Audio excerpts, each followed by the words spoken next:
ये आयुष की बहन है। इन्होंने भावनाओं में बह करके जिस वक्त इनके भाई आयुष की हत्या होती है, इन्होंने बयान दिया, उसे तमाम तरीके से पेश किया गया। सबसे बड़ा सवाल तो शासन और प्रशासन व्यवस्था पे उठता है कि आखिर इस बच्ची ने इस तरीके का बयान क्यों दिया। आखिर इनका भरोसा शासन और प्रशासन से क्यों उठता चला जा रहा है। ये इन्हीं की बात नहीं है इकलौती, पूरे प्रदेश के हालात यही हैं। लगातार जिस तरीके से हत्याओं का सिलसिला चल रहा है, खास करके उत्तर प्रदेश में पिछड़ों और दलितों का जिस तरीके से दमन और शोषण किया जा रहा है, उस पर इस तरीके की बयानबाजी जायज है, लाजमी है। इन्होंने देखा इनके भाई को जब गोली लगती है, इन्हीं की गोद में इनका भाई आयुष दम तोड़ता है, तो कहीं ना कहीं उस तरीके का बयान जायज है। शासन प्रशासन को इसकी जिम्मेदारी लेनी चाहिए। कहीं ना कहीं जब भी प्रदेश में, देश में कोई भी घटना और दुर्घटना होती है, कोई भी ऐसा वाकया होता है, तो इंसान उम्मीद पुलिस से करता है। सबसे पहले उसके जहन में ये आता है कि पुलिस है, हमें मदद मिलेगी, हमारी सुरक्षा होगी। बातचीत करेंगे इनसे। भाई तो आपके रहे नहीं, जिनका नाम उन्होंने मरते वक्त लिया था, उनमें से रॉबिन सिंह जाता है, पूरे फिल्मी अंदाज में सरेंडर करता है। उसके बाद बाकी 3 लोगों का कोई अता पता नहीं है। उनके नाम पे दूसरे लोगों का हाफ एनकाउंटर किया जाता है, तमाम तरीके की कार्रवाई की जाती है। इसे कैसे देखती हैं, कितना संतुष्ट हैं इससे आप? संतुष्ट तो अभी बिल्कुल नहीं है। रॉबिन सिंह जैसे वो जा रहा है 50 मीटर दूर कोतवाली से, वो पूरा व्लॉगिंग शूट करते ही जा रहा है, पूरा प्रॉपर माइक वाइक अपने कॉलर में लिया हुआ है। और उसमें वो कह रहा है कि एसपी साहब से बात करने से मैं सरेंडर कर रहा हूँ, ये कर रहा हूँ। और फिर थाने के बाहर उसकी बहन मुंह बांध के अलग बयान दे रही है कि मुझे मेरे भाई का, जब तक मतलब ये इनाम जब घोषित हो गया तो मुझे मेरे भाई का फुल इनकाउंटर का डर था, तो मैं उस बेसिस पे अपने भाई को लाके थाना कोतवाली में रखी। मतलब वो दोनों भाई बहन ही अपने बयान में फंस चुके हैं। वो कुछ अलग बोल रहा है, ये कुछ अलग बोल रही है। तो अब इस पे तो सबसे बड़ा सवाल उठता है कि उसकी जब बात हो रही थी, 9 टीमें लगी थी, एसटीएफ की फोर्सेस लगी थी उसके पीछे, तो वो एक तो पहले एकदम हीरो जैसे आ रहा है, एकदम प्रॉपर तरीके से आके वो सरेंडर किया है। तो फोर्सेस कर क्या रही थी कि उसको ढूंढ नहीं पाई, जब एसपी सर की बात ही हो रही थी उससे, तो उसको पहले ही उनको ले लेना चाहिए था अपने हथकंजे में। तो अब क्या ही बोल सकते हैं इस चीज अच्छा पे। ये बताइए, जिस तरीके से आयुष की हत्या घर के ठीक बाहर होती है, उसके बाद रॉबिन सिंह का फिल्मी अंदाज में जाकर के सरेंडर करना, बाकी 3 जो आरोपी जिनका मरते वक्त आयुष ने नाम लिया, उनका लगातार फरार रहना, आप लोगों को भी डर सता रहा है कहीं कुछ अनहोनी हो सकती है? क्योंकि मुख्य चश्मदीद गवाह आप ही लोग हैं। बिल्कुल डर है, मेरे पापा पे खतरा है, हम पे खतरा है। तो माननीय मुख्यमंत्री जी से हम यही निवेदन करेंगे कि हम लोग को भी सेफ्टी प्रदान की जाए। और कल को मेरे पापा को कुछ हो जाता है, हमको कुछ हो जाता है, तो उसके पूर्ण जिम्मेदार प्रशासन ही रहेगी। क्योंकि अगर अभी तक वो सब नहीं पकड़ाए हैं, मेरे घर के सामने आके ये वारदात करके वो चले जा रहे हैं, और अभी तक वो बच रहे हैं प्रशासन से, तो कहीं ना कहीं मेरे घर पे सबसे बड़ा खतरा है, मेरे पापा पे खतरा है, मेरे पे खतरा है। तो मुख्यमंत्री जी से हम यही निवेदन करेंगे कि हमको सेफ्टी प्रदान की जाए।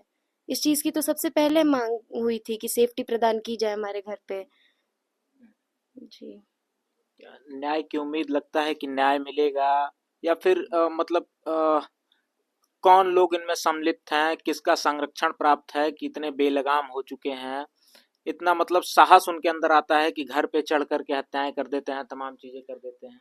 मुख्यमंत्री जी को भी तो ये भी तो देखना चाहिए कि अगर ठीक है, अगर नहीं मिल रहे हैं, प्रशासन मेहनत कर रही है ढूंढने में, तो बुलडोजर वाली कार्रवाई की जाए, हर जगह बुलडोजर वाली कार्रवाई हो जाए। बुलडोजर रॉबिन सिंह के घर पे जाता है, लेकिन फिर वापस वापस आ लौट करके जाता चला है। आता है। वही तो, बुलडोजर जाके वापस आ जा रहा है, बुलडोजर चलवाया जाए। हम्म, क्यों नहीं चलवाया जा रहा है? हम्म, अगर प्रशासन को उन सबको ढूंढने में दिक्कत हो रही है, समय लग रहा है, तो सबके घर पे वो जो जो बाबू जिनका 4 लोगों का नाम लेके गया है, बुलडोजर गिरवाया जाए, लगवाया जाए उन सबके घर पे जो शामिल है इन सब चीजों में।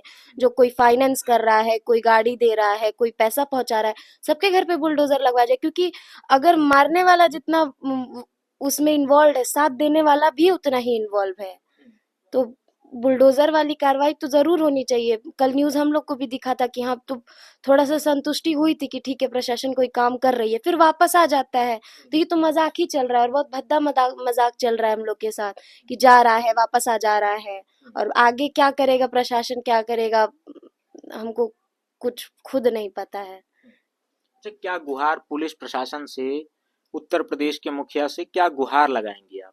गुहार यही है कि जैसे मेरा बाबू गया है वैसे उन सब का भी फुल एनकाउंटर हो। ये एक पैर में मार के फिर जेल में डाल के फिर वो 6 महीने बाद बेल करा ले, ये सब चीजें नहीं चाहिए। हम्म, फांसी की मांग करेंगे उन सब के नाम पे हम्म, कि अगर फुल एनकाउंटर नहीं कर पा रहे हैं तो फांसी करिए। हम्म, न्याय कोर्ट के तहत, हर चीज के तहत, जैसे भी जो भी डेमोक्रेसी की चीज है उसके तहत फांसी की सजा दी जाए।